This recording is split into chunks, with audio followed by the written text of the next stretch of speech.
Ada apa di Suriah?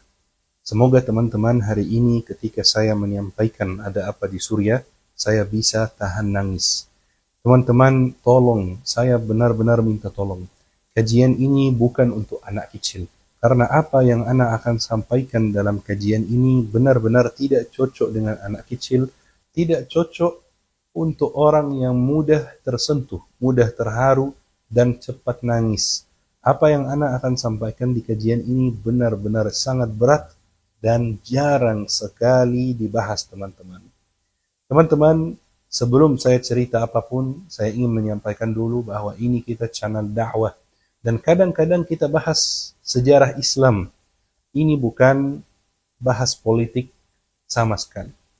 Agar teman-teman bisa memahami apa yang terjadi di Suriah, teman-teman harus cross-check sejarahnya dulu, latar belakangnya dulu, agar teman-teman tidak mudah percaya sama si A dan tidak mudah percaya sama si B juga. Bisa melihat di lapangan ada apa, di latar belakang ada apa, sejarahnya ada apa, kemudian teman-teman bisa membuat kesimpulan sendiri. Tapi dengan satu informasi yang Ana perlu sampaikan demi Allah. Apa yang Ana sampaikan hari ini hanya lillahi ta'ala, karena Allah. Kajian ini ditonton atau tidak ditonton, saya tidak peduli sama sekali teman-teman. Saya membuat kajian ini agar menjadi saksi buat saya di hari akhir bahwa saya sudah menyampaikan kebenaran. Kalau ada teman-teman yang percaya, alhamdulillah. Kalau ada yang tidak percaya, tidak apa-apa, karena memang saya buat kajian ini lillahi ta'ala. Ceritanya teman-teman mulai di Suriah sejak tahun 1970 dan 1971. Ketika di Suriah ada satu pemerintahan yang resmi. Kemudian tiba-tiba pemerintahan tersebut dikudeta, diturunkan oleh satu orang yang namanya Hafiz al-Assad. Hafiz al-Assad itu teman-teman ayahnya dari Bashar al-Assad, presiden yang baru kabur kemarin. Itu ayahnya teman-teman. Dia kudeta, dia turunkan presiden dan dia menjadikan dirinya sebagai presiden. Kalau hanya sebatas itu, maka ini hal biasa dan sering sekali terjadi di Timur Tengah. Timur Tengah itu tempatnya kudeta-kudeta, Timur Tengah dan Afrika. Tetapi sayangnya masalahnya di Suriah tidak sebatas itu. Suriah itu teman-teman negara yang sangat bervariasi, negara yang sangat beragam. Satu-satunya negara di Timur Tengah yang benar-benar banyak rasnya, banyak sukunya, banyak alirannya, banyak bahasanya. Bahkan teman-teman bahasa Nabi Isa, bahasa Yesus Kristus itu masih dipakai sampai hari ini di beberapa desa di Suriah teman-teman. Masalahnya teman-teman, Hafiz al-Assad itu bukan orang biasa. Hafiz al-Assad itu dari aliran namanya aliran Alawiyin atau Nusayriyin. Jadi kadang-kadang disebut Alawiyin, kadang-kadang disebut Nusayriyin teman-teman. Ini bukan aliran biasa. Ini bukan sunnah, ini bukan syiah. Mereka itu punya satu aqidah, yaitu mereka menuhankan Ali bin Abi Talib. Mereka tidak menyembah Allah subhanahu wa ta'ala. Mereka menyembah Ali bin Abi Talib. Dan ini ada di buku-buku mereka. Beda dengan Sunni, beda dengan kita. Dan beda juga dengan Syiah. Memang mereka terafiliasi dari Syiah. Tetapi Syiah sendiri sudah mengkafirkan mereka. Ya, kenapa? Karena Syiah tidak menuhankan Ali bin Abi Talib. Syiah hanya berpendapat bahwa Ali bin Abi Talib lebih pantas menjadi khalifah dibanding Abu Bakar As-Siddiq dan Sayyidina Abu Bakar As-Siddiq dan Sayyidina Umar. Kalau mereka Alawiyyin Nusayriyin itu benar-benar menuhankan Ali bin Abi Talib, maka mereka teman-teman dianggap oleh semua ulama dunia keluar dari Islam. Mereka bukan lagi aliran Islam yang agak menyimpang, aliran Islam yang agak sesat, enggak. Mereka dianggap non-muslim. Dan teman-teman, Alawiyin itu tidak ada hubungannya dengan Ba'alawi di Indonesia ataupun di Yaman. Itu beda cerita ya teman-teman. Jadi teman-teman, Alawiyin atau Nusayrin itu ibarat minoritas yang memimpin mayoritas. Jadi mereka di Suriah itu minoritas. Mayoritas warga Suriah itu Muslim Sunni. Muslim Sunni Syafi'i seperti kita di Indonesia. Dan seperti Mesir dan seperti Palestina. Seperti negara lain, negara Muslim lainnya pada umumnya teman-teman. Mereka memimpin Suriah walaupun mereka minoritas teman-teman. Kalau hanya sebatas itu, memang non-muslim tidak dilarang untuk ikut pemerintahan. Gak ada larangan dalam Islam teman-teman. Tetapi masalahnya mereka itu memusuhi Islam. dan mereka itu mulai memusuhi warganya sendiri, mulai memusuhi masyarakat Suriah, teman-teman. Walaupun teman-teman kadang-kadang mereka terlihat di beberapa video salat biasa seperti kita, atau mereka terlihat di beberapa video salat Jumat, atau salat Idul Fitri, salat Idul Adha, bahkan kadang-kadang mereka terlihat bersama ulama besar seperti Syekh Al-Buti misalnya. Tapi ini semuanya teman-teman permainan politik. Jika teman-teman tidak puas dengan informasi tentang aliran Alawiyin atau Nusayriyin itu, saya minta teman-teman jika ingin lebih tahu tentang aliran tersebut, silakan teman-teman untuk cek buku-bukunya sendiri. Buku-bukunya ada, bisa diakses semua orang, bisa dibaca semua orang, tapi kita yang jarang mau baca, betul kan? Ya. Terus teman-teman bisa lihat fatwa, keputusan fatwa hampir seluruh pusat fatwa di seluruh dunia tentang aliran tersebut. Jadi teman-teman, karena Hafiz Al-Asad itu dari aliran minoritas, dia takut dikhianati oleh mayoritas. Maka semua pejabat-pejabat dan semua orang penting di pemerintahannya dipilih dari aliran yang sama. Jadi ujung-ujungnya yang memimpin Suriah itu hanya beberapa keluarga, walaupun statusnya sebagai republik, dan mereka mulai benar-benar zalim kepada masyarakat Suriah, teman-teman. Bahkan di tahun 1982 terjadi pembantaian besar-besaran di kota namanya Hama. Kota Hama itu teman-teman, kota yang ingin protes terhadap kezaliman keluarga Al-Asad waktu itu. Maka keluarga Al-Asad dan prajurit-prajurit Al-Asad, keluarga Al-Asad, mereka kelilingi kota Hama, teman-teman, dan mereka membunuh warganya, yang anak kecil, yang wanita, yang lansia, lebih dari 40.000 orang dibunuh oleh mereka, teman-teman. Kurang lebih mirip seperti apa yang Israel lakukan terhadap saudara kita di Gaza, teman-teman. Dan ini dalam sejarah terkenal dengan pembantaian Hama 1982. Teman-teman bisa cek dan baca-baca tentang pembantaian tersebut. Sampai tahun 2000, teman-teman, ketika Hafiz Al-Asad meninggal dunia. Dan yang naik setelahnya siapa? Yang naik setelahnya presiden sekarang yang baru kabur kemarin, yang namanya Bashar Al-Assad. Seharusnya kakaknya yang jadi presiden, tapi kakaknya sudah meninggal dunia juga. Jadi yang jadi presiden adalah Bashar Al-Assad. Sejak tahun 2000, teman-teman, sampai tahun 2011, tidak ada perubahan yang signifikan yang terjadi. Kezaliman tetap sama, pembantaian tetap sama, dan parahnya keluarga tersebut dan aliran tersebut tetap sama di Suriah. Tapi tidak ada satu kejadian signifikan sampai di tahun 2011 ketika terjadi yang namanya Ar-Rabi'ul Arabi atau Arab Spring. Mungkin teman-teman pernah dengar tentang Arab Spring. Ketika terjadi banyak revolusi di negara Arab, mulai dengan Tunisia, kemudian Mesir. Tunisia berhasil menurunkan presidennya. Mesir berhasil menurunkan presidennya. Dan terjadi juga revolusi protes di Libya, di Yaman, dan di Suriah juga, teman-teman. Tetapi Suriah waktu itu tidak berhasil menurunkan presidennya. Kenapa? Karena respon presidennya sangat-sangat kejam. Respon presiden Tunisia dan Mesir kejam juga, tapi tidak sekejam Suriah, teman-teman. Waktu itu Bashar al-Assad menyerang orang yang protes mau menurunkannya dengan senjata kimia.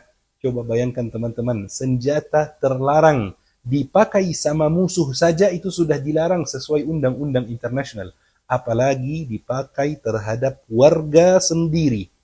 Bashar al-Assad membalas dengan senjata kimia. Jadi warga otomatis ingin membela diri, ingin menjaga diri, ya. Maka terjadi perang saudara, teman-teman, di Suriah. Sejak tahun 2011 sampai kemarin sampai presiden Suriah itu kabur, terjadi banyak hal yang demi Allah sulit sekali dipercaya. Saya akan sampaikan kepada teman-teman. Dan tolong teman-teman, kalau ada anak kecil jangan nonton bagian ini, tidak bagus. Kalau ada orang yang tidak suka bahas hal sensitif, jangan tonton bagian ini. Kalau ada orang yang cepat nangis, jangan tonton bagian ini. Saya kasih ibarat beberapa kejadian, atau kita bisa kasih nama adegan, ya, adegan pertama, adegan kedua, supaya teman-teman bisa merasakan dengan langsung apa yang terjadi di sana selama dari 2011 sampai kemarin, sampai presidennya kabur. Adegan nomor 1. Kemarin ada seorang perempuan yang dipenjara di tahun 2012. Dia dipenjara di umur 19 tahun. Dia dipenjara dalam keadaan masih perawan. Kemarin setelah presiden kabur, dia dibebaskan dan dia cerita seperti ini. Kata beliau, saya masuk penjara di umur 19 tahun dalam keadaan masih perawan. Saya sekarang keluar dari penjara dalam keadaan punya 5 anak yang saya tidak ketahui siapa ayahnya. Dia diperkosa berkali-kali oleh prajurit Al-Asad sampai dia hamil 5 kali. Adegan yang kedua, ketika prajurit Al-Asad tangkap warga Suria yang protes, ada beberapa keluarga yang ditangkap bersama. Jadi mereka ditangkap di waktu yang sama. Misalnya istri, suami, anak laki-laki, anak perempuan. Mereka ditangkap bersama. Kemudian mereka ditaruh di sel yang sama. Kelihatannya baik ya, satu keluarga satu sel. Enak ya, duduk sama keluarga. Tapi ternyata mereka punya rencana yang lain. Ternyata teman-teman, keluarga-keluarga yang ditaruh di sel yang sama, rencananya begini. Prajurit Al-Asad itu ikat si suami dengan kuat. Ikat anak laki-laki dengan kuat. Kemudian mereka perkosa istrinya dan anaknya di depan mata mereka hampir setiap hari. Mereka gantian. Coba bayangkan, setiap hari istri dan anak perempuan diperkosa di depan mata. Adegan nomor 3. Ada seorang perempuan yang ditangkap juga sekitar tahun 2012 atau 2013. Ketika dia ditangkap dan dia ditanya-tanya oleh prajurit Al-Asad, setelah HP-nya diperiksa, ternyata dia sering mendengar murattal dengan suara qari tertentu yang sangat terkenal. Jadi ketika prajurit Al-Asad lihat HP-nya dan dia lihat ada dia dengar banyak murattal dari history, dia tanya perempuannya seperti ini. Ngapain kamu dengar omong kosong ini? Maksudnya murattal, maksudnya Al-Quran. Iya teman-teman, prajuritnya bilang seperti ini. Maka perempuannya marah sekali. Dan dia mengatakan, ini bukan omong kosong, ini Al-Quran, ini kalamullah. Maka karena perempuannya marah, maka dia dihukum. Dia dihukum hukuman yang sangat kejam teman-teman. Mungkin teman-teman tidak bisa membayangkan hukumannya. Dia diikat di sebuah kasur, kemudian prajurit itu main murattalnya dengan suara yang sangat keras. Kemudian dia memperkosa perempuan tersebut sambil murattalnya jalan. Sambil bertanya kepada perempuan, mana Tuhanmu? Kok Tuhanmu tidak bisa menyelamatkan kamu sekarang? Demi Allah, ini terjadi teman-teman. Dan sekali lagi saya sampaikan, video ini ditonton, tidak ditonton, dipercaya, tidak dipercaya, saya tidak peduli. Yang penting saya sudah bersaksi di hadapan Allah Subhanahu wa Ta'ala. Adegan keempat teman-teman. Prajurit-prajurit Al-Asad cetak spanduk dan foto Bashar Al-Asad itu besar-besar teman-teman. Kemudian mereka taruh spanduknya yang sebesar sajadah di sel tahanan. Kemudian dia menyuruh tahanan untuk sujud di atas foto Bashar. Sambil mereka bertanya kepada tahanan, siapa Tuhanmu? Kalau tahanan jawab, Tuhanku adalah Allah, maka dia dipukul, dia disiksa, kuku-kukunya dilepas, sampai dia mengatakan Tuhanku adalah Bashar. Adegan kelima teman-teman.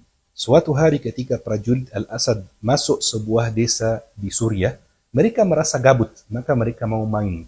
Mereka panggil salah satu pria yang ada di desa ini, kemudian mereka bertanya kepada dia, kamu bisa nggak bilang La ilaha illa Bashar?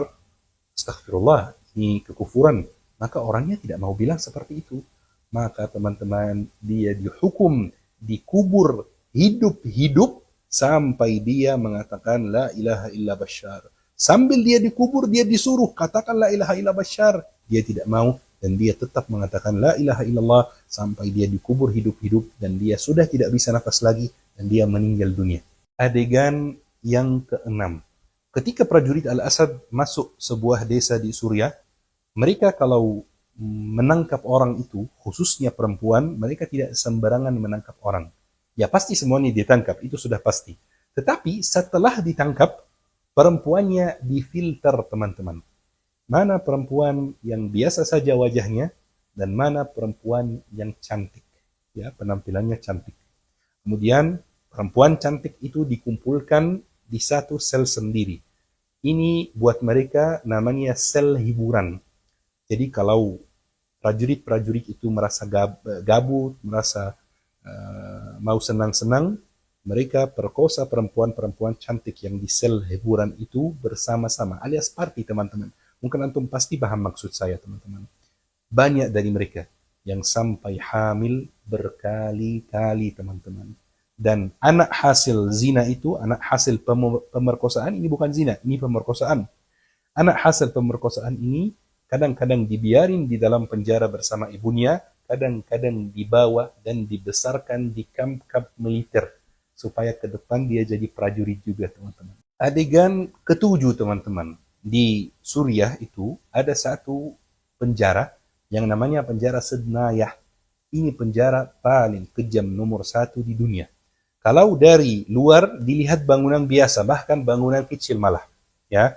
Tetapi ternyata penjaranya itu 7 lantai di bawah tanah, teman-teman.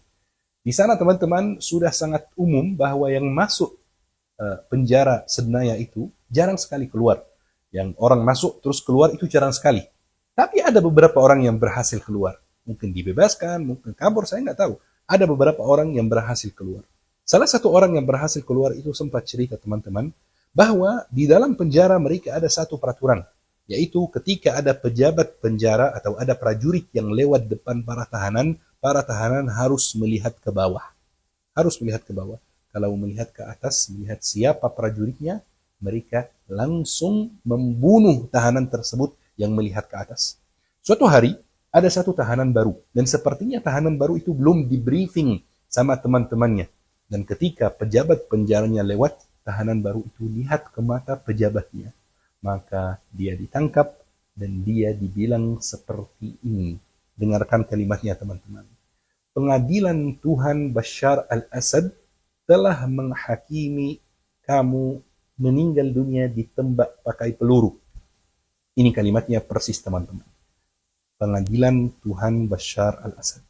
Demi Allah, ini benar, ini terjadi. Saya tahu kenapa saya bilang demi Allah, karena saya tahu ini sulit sekali dipercaya. Tapi ini terjadi di zaman kita ini, di 2024 ini, sepanjang 13 tahun terakhir, teman-teman. Bahkan sepanjang 50 tahun terakhir, sejak Hafiz al-Assad, ayahnya Bashar, memimpin Suriah dari tahun 1971 sampai kemarin kabur. Adegan ke-8, teman-teman. Kan kita cerita tadi ada orang yang dibunuh dan diperkosa sampai mati dan lain-lain. Jasadnya itu dikemanain, teman-teman. Jadi, ceritanya begini. Setiap 3 hari, ada mobil besar, mobil sampah, yang datang menyangkut jasad-jasad orang, jenazah-jenazah orang yang sudah meninggal dunia karena dibunuh. Tetapi selama 3 hari ini, mobilnya kan nggak datang ya. 3 hari, setiap 3 hari.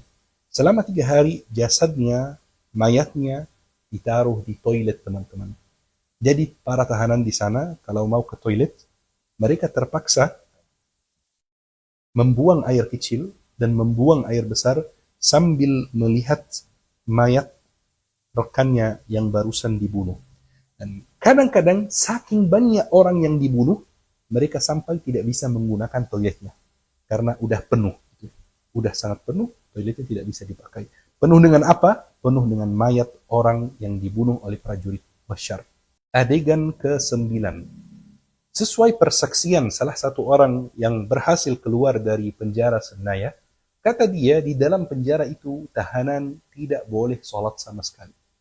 Dilarang keras untuk melaksanakan sholat. Jadi mereka itu sholatnya pakai mata, teman-teman, tidak bergerak. Sholatnya pakai mata seperti ini. Tapi kalau ketahuan, masalah besar dan pasti hukumannya adalah hukuman mati. Suatu hari ada salah satu tahanan yang rindu dengan sholat.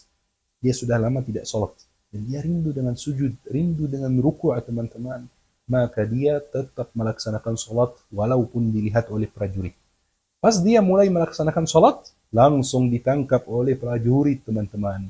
Dia dihukum mati, dia ditembak di depan semua tahanan yang lain, dan yang menembak dia mengatakan, di sini tidak ada Tuhan yang berhak disembah selain Bashar al-Assad. Teman-teman, setelah semua adegan-adegan yang parah ini, cerita-cerita yang parah ini, datanglah pejuang kemerdekaan orang Suriah yang ingin meraih kemerdekaannya. Sama persis seperti pejuang kemerdekaan di Palestina, teman-teman.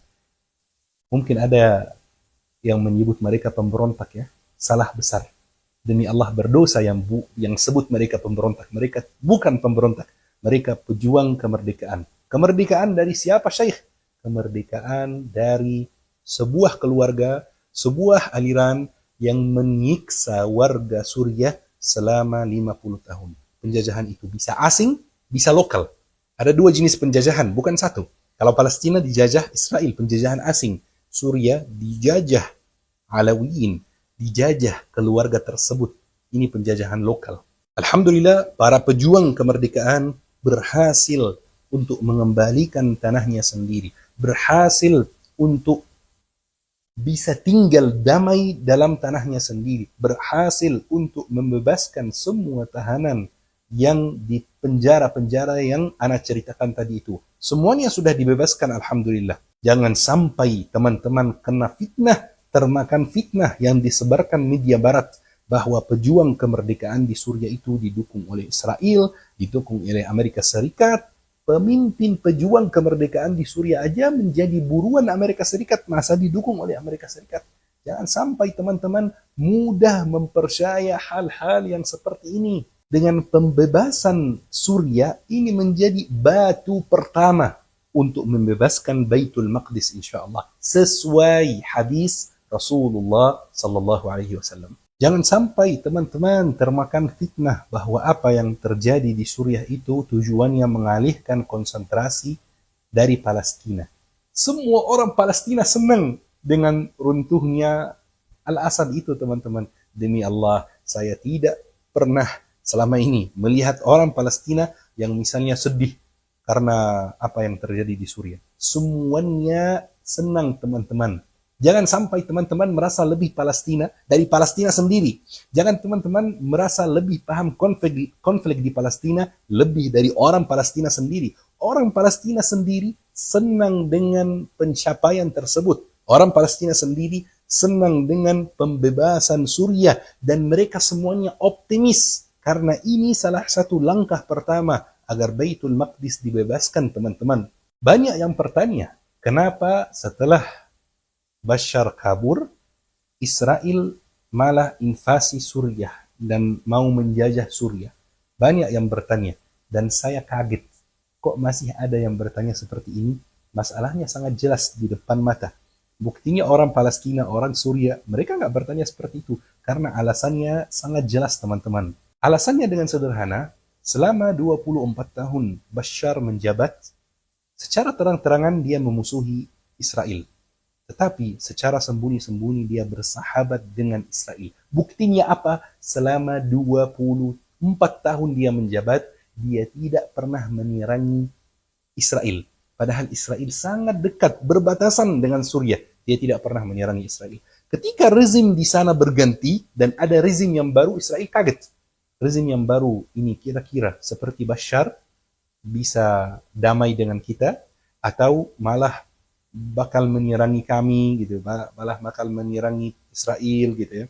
Jadi mereka mau menjajah duluan, mereka ingin menyerangi duluan, mereka tidak mau tunggu sampai pejuang kemerdekaan di Suriah menyerangi Israel, mereka yang serangi duluan. Dan ini salah satu bukti kemurnian gerakan yang terjadi di Suriah sekarang, teman-teman. Teman-teman, kesimpulannya mayoritas warga Suriah itu senang, mayoritas warga Palestina itu senang, mayoritas warga Lebanon itu senang. Jangan sampai teman-teman merasa lebih paham kondisinya dibanding orang yang di dalam lapangan, orang yang di dalam perang sendiri. Jangan sampai teman-teman merasa lebih paham politik dibanding ahli politik. yang menganalisis kondisinya langsung dari lapangan. Jangan sampai kita teman-teman berstandar ganda. Dengan Palestina, kita mendukung kemerdekaan Palestina. Tapi giliran Suriah ingin meraih kemerdekaannya, kita fitnah. Ini didukung Israel, didukung AS. Kata siapa? Buktinya apa teman-teman? Maka teman-teman, kita ini mencari kebenaran. Kita mendukung kebenaran. Ini adalah seorang muslim yang sebenarnya mendukung kebenaran dimanapun kebenaran berada. Kebenaran berada di Palestina, kita dukung Palestina. Kebenaran berada di Suriah, kita dukung Suriah. Ini teman-teman kesimpulannya.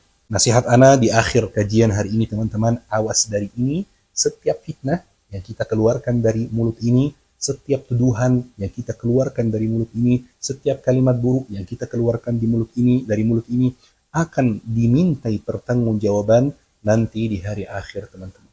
Mudah-mudahan teman-teman negara Islam itu cepat damai, mudah-mudahan Palestina itu cepat merdeka, mudah-mudahan kita bisa sholat di Masjid Al-Aqsa dalam keadaan sudah merdeka.